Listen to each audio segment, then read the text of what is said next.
sconvolto tra camion lungo la 4 a Cessalto, tremendo impatto fra 3 mezzi pesanti, un morto e un ferito grave, traffico in tilt.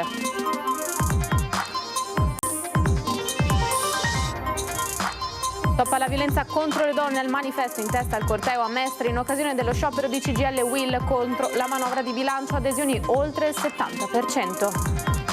Guerra in Ucraina, a Venezia, la visita di una delegazione da Odessa, il governatore Kieper, presto per dire se ci sarà sostegno da Trump, siamo fiduciosi, il Veneto pronto a contribuire alla costruzione di un ospedale pediatrico. Processo Turetta, secondo l'avvocato Paniz, la pena dell'ergastolo non ha funzione rieducativa, io dice avrei disposto una perizia psichiatrica e chiesto 27 anni da scontare fino all'ultimo giorno. Chioggia, 30 anni di violenze, iniziate la seconda settimana di matrimonio nei confronti della moglie anche davanti ai figli, 58enne condannato a 6 anni e 8 mesi. Tagli del governo agli enti locali, situazione allarmante anche a Mire e Adolo. Il Partito Democratico continua la campagna Pagano i cittadini.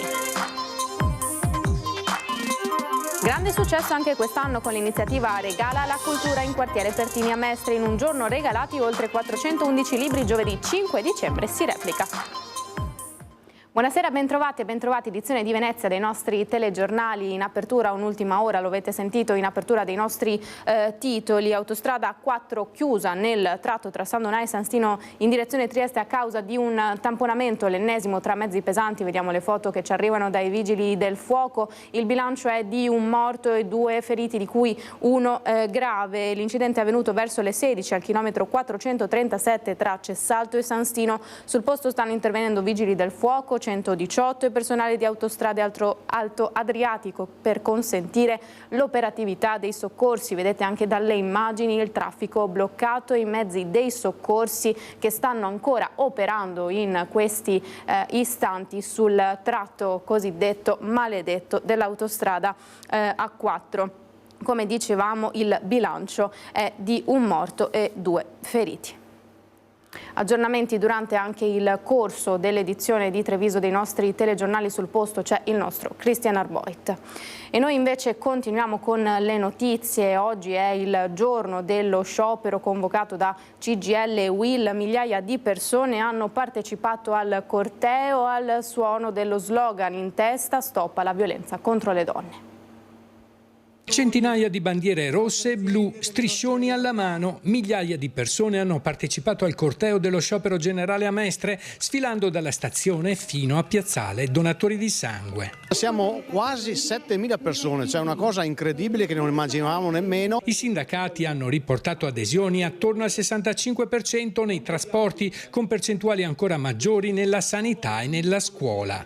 Uno sciopero per evidenziare le difficoltà di una parte del paese che fatica ad arrivare a fine mese a causa di retribuzioni e pensioni basse e della rinuncia alle cure per via delle lunghe liste d'attesa nella sanità pubblica. I lavoratori non condividono le scelte del governo, non le condividono sul fisco, dove si premiano gli evasori fiscali, non la condividono sulla sanità, dove non ci sono più risorse. Il nostro sistema è al collasso, ha bisogno di maggiori finanziamenti, e non la condividono sui tagli all'istruzione, alla ricerca e all'università. Servono scelte diverse per lavoratori e pensionati. Abbiamo rivendicato attenzione alla formazione scolastica, ai servizi, ai trasporti. Temiamo che la totale assenza di una strategia e di una politica industriale possa pregiudicare veramente un rischio di deindustrializzazione nel nostro Paese. Si evidenzia, sostengono i sindacati, la necessità di politiche industriali chiare, investimenti e una visione a lungo termine per dare speranza e fiducia ai giovani.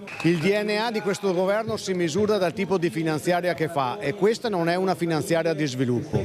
Noi vogliamo creare un futuro a questo Paese e un futuro ai nostri giovani. In testa al corteo i manifestanti hanno portato il manifesto "Stop alla violenza contro le donne". Dobbiamo fare rumore contro tutte le forme di violenza alle donne, contro tutte le discriminazioni che subiscono per colpa degli uomini e della cultura patriarcale. Guerra in Ucraina, a Venezia la visita di una delegazione da Odessa, il governatore Kieper dice presto per dire se ci sarà sostegno da Trump, siamo fiduciosi, il Veneto invece si prepara alla costruzione di un ospedale pediatrico.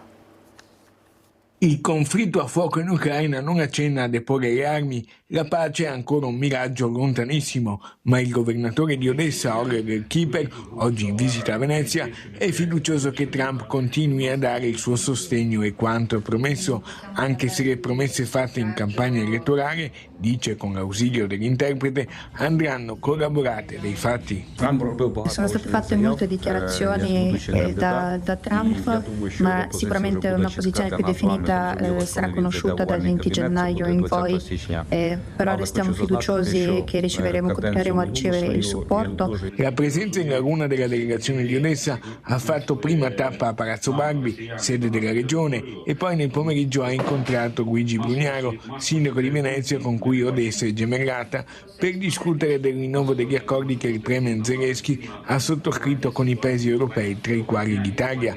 Con l'occasione è stata consegnata al sindaco Brugnaro anche una delle massime onorificenze del governo ucraino. Siamo nel mezzo di una guerra non provocata, non abbiamo attaccato nessuno, ci stiamo solamente difendendo. Sicuramente posso dire con orgoglio che non abbiamo nulla di cui pentirci, perché abbiamo fatto il massimo per difendere il nostro paese. L'Ucraina finora ha difeso non soltanto se stessa, ha difeso tutta l'Europa, e chi non è convinto vi invitiamo, tra l'altro nella mia regione a Odessa, a vedere cosa Ruski Mir, quindi il mondo russo, porta, e quindi se l'Ucraina non avesse difeso l'Europa finora non sapremmo come si sarebbe evoluta la situazione. In Ucraina si è evoluta in tal senso che l'80% della popolazione non ha accesso a dei servizi essenziali per l'esistenza. Su questo aspetto anche il Veneto e Venezia sono pronti a fare la loro parte per la realizzazione di un ospedale pediatrico ad Odessa. Ho parlato della costruzione di un ospedale pediatrico a Odessa e speriamo che la sua realizzazione possa avvenire già a partire dall'anno prossimo. D'altra parte noi vogliamo che questi accordi possano portare dei benefici ad entrambe le parti. Processo Turetta, secondo l'avvocato bellunese Maurizio Paniz, la pena dell'ergastolo chiesta dall'accusa di fatto è una pena di morte senza funzione rieducativa. Io, dice l'avvocato, avrei disposto una perizia psichiatrica e chiesto 27 anni da scontare fino all'ultimo giorno. Non voglio entrare nel campo delicatissimo dei giudici, perché fare i giudici è molto difficile, soprattutto in vicende di questo genere. Io personalmente avrei disposto una perizia per valutare intanto lo stato di capacità di intendere e di volere di Filippo Turetta, e poi se avessi dovuto dare una pena allo stato dei fatti avrei dato 27 anni. Però i 27 anni dal mio punto di vista devono essere scontati tutti dal primo all'ultimo giorno. Secondo l'avvocato bellunese Maurizio Paniz, la pena dell'ergastolo chiesta dall'accusa per Filippo Turetta, reo confesso di aver ucciso l'ex fidanzata Giulia Cecchettin, di fatto è una pena di morte senza funzione rieducativa, così come evidenziato in aula anche dal difensore dell'imputato, il professor Caruso. La condanna da scontare però, dice Paniz, deve essere certa. Il tema vero è decidere se in un ordinamento civile la pena dell'ergastolo è ancora compatibile o non compatibile con il principio della Costituzione, per il quale la pena deve essere proiettata ad una riabilitazione nella società civile dell'autore del reato, anche dei reati più efferati, più difficili da accettare sul piano morale e sul piano della vita sociale, come nel caso di Giulia, che sicuramente ha subito una fine che è totalmente ingiustificata sotto tutti i punti di vista, perché l'efferatezza del delitto nessuno la può mettere in discussione. Secondo Paniz, la arringa del collega Caruso, definita irrispettosa da Gino Cecchettin nei confronti di Giulia, è stata invece corretta. Credo che la difesa sia stata corretta, che abbia rispettato il dolore della famiglia, il dolore di tutti coloro che conoscevano la vittima. Non mi pare che sia stato mai superato il limite che deve essere imposto anche al difensore, e naturalmente posso capire perfettamente la posizione del papà, che ragiona in termini soprattutto emotivi, però ho visto con molto piacere nelle dichiarazioni di oggi che ha detto: accetterò comunque la pena che verrà ritenuta corretta da parte dei giudici. L'avvocato analizza poi la risonanza mediatica data al caso. Certamente il mondo mediatico tocca le corde dell'emotività, ma i giudizi non devono essere legati all'emotività, devono essere legati all'obiettività degli elementi, e tutti gli elementi da discutere sono quelli che vengono presentati dal pubblico ministero e dalla difesa, e poi sta al giudice valorizzarli. Violenza di genere, violenza domestica. Dopo 33 anni di abusi, una donna ha trovato il coraggio di denunciare il marito. Dopo 33 anni di abusi, una donna ha trovato il coraggio di denunciare il marito violento. L'uomo, pescatore clodiense di 58 anni, è stato condannato a 6 anni e 8 mesi di carcere. La vittima, che non aveva mai denunciato prima per paura di ritorsioni, ha raccontato una vita di soprusi e violenze. La donna in questi lunghi anni ha subito di tutto: sputi, sberle, pugni, testate, strangolamenti e ogni tipo di minacce. Ti faccio fare una brutta fine, gli aveva detto, ti sciolgo a sangue a furia di disfarti. Le angherie sono state confermate anche dai 2 figli. In un caso eclatante, l'uomo l'aveva costretta a spogliarsi e a distendersi nella vasca da bagno per poi picchiarla e umiliarla. In un'altra occasione, appena una settimana dopo le nozze, l'aveva spinta giù dalle scale di casa. La sentenza è stata emessa ieri con il PM Giorgio Gava, che ha chiesto una pena esemplare.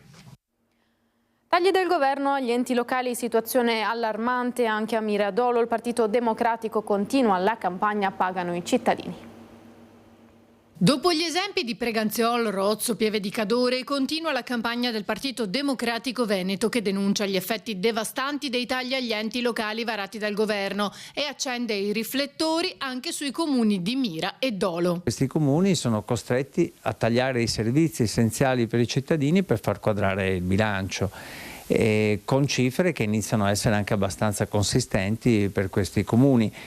Questa del governo è una scelta proprio sbagliata, perché si tagliano risorse ai comuni che poi incidono sulla scuola, sui trasporti, sulla difesa del suolo, su tutto quello che dovrebbe servire anche all'assistenza e ai servizi sociali per chi ha di meno. In questo modo poi alla fine sono costretti i comuni o ad aumentare le tariffe e le tasse o a tagliare i servizi. A Mira, comune con 37.000 abitanti, il sindaco Dori evidenzia una situazione allarmante. Tra il 2023 e 2024, fa sapere, abbiamo dovuto coprire con risorse comunali 500.000 euro per gli adeguamenti salariali. Mentre i trasferimenti diminuiscono, i comuni sono caricati di nuove incombenze e costi insostenibili. Così non è possibile andare avanti, conclude. A Dolo, 15.000 abitanti, il vice sindaco Bellomo denuncia: lo schema di bilancio di previsione ci costringe, tolte le spese incomprimibili come sociale, personale e scuola, a lasciare le altre voci a zero: cultura, sport, sfalci d'erba e molto altro.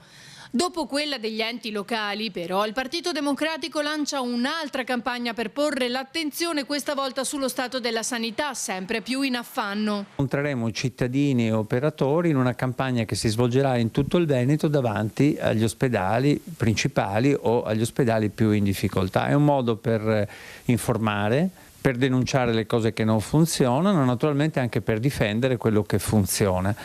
È un modo soprattutto per dire che la sanità deve avere un sostegno pubblico molto importante, cosa che nel corso di questi anni in Veneto sta venendo meno, sia per i tagli del governo nazionale, sia per un certo immobilismo da parte della Regione Veneto.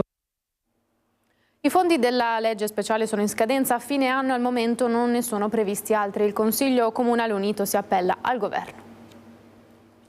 Il Consiglio Comunale ha reiterato una richiesta che avevamo già fatto qualche anno fa, e in realtà lo facciamo tutti gli anni, per il rifinanziamento della legge speciale, quindi per chiedere almeno 150 milioni di euro all'anno, appunto per raggiungere le finalità che sono previste dalla legge speciale del 1973, ma che è ancora oggi attualissima. Approvando la mozione delle minoranze firmata dal capogruppo PD Saccà, il Consiglio Comunale è unito nel chiedere al governo il finanziamento della legge speciale per Venezia. per fare delle politiche di sostegno alla residenza, per lavorare sulla rete antincendio a Venezia che non è ancora completa, come non sono complete il sistema fognario, per tutte quelle azioni che richiedono un'attenzione particolare in una città che sappiamo tutti speciale per conformazione geografica e fisica come quella di Venezia, e riguarda anche comunque tutti i comuni della Gronda lagunare. Nei prossimi anni, dobbiamo dirlo, si andrà verso una situazione di bilancio, di finanza pubblica molto complicata, perché già quest'anno ci sono dei tagli del governo che colpiranno tutti i comuni e anche Venezia,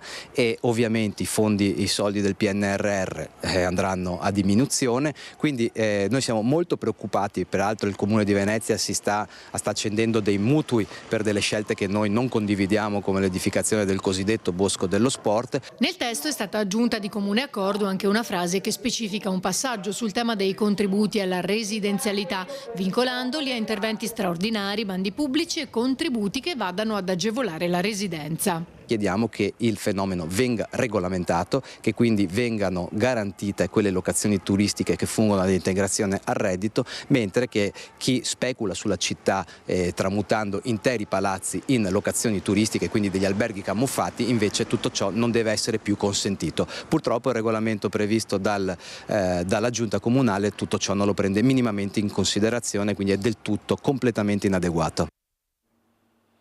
Legalità e lotta alla corruzione ai nostri microfoni. Don Ciotti. La lotta alla mafia va combattuta con coraggio anche in Veneto. Un teatro colbo e granito da tantissima gente ha accolto un figlio delle nostre terre del nord-est, Don Luigi Ciotti, arrivato a Mestre, che ha dialogato sul tema della corruzione con Francesca Rispoli dell'Ufficio di Presidenza Nazionale di Libera. È la regione in cui sono nato anch'io, io Pieve di Cadore. Qui siamo nel veneziano, Mestre, città che ho frequentato tante volte su tanti temi. Vivo con inquietudine una serie di segnali che avvengono nel nostro paese, avvenuti anche qui. Sarà poi il percorso della magistratura, le varie indagini. Una cosa è certa, che noi non possiamo essere cittadini a intermittenza secondo i momenti delle emozioni, ma cittadini più responsabili. Il Veneto e Venezia non si possono sottrarre. Il problema della corruzione della mafia è presente in tutto il territorio nazionale, con accenti e colori diversi.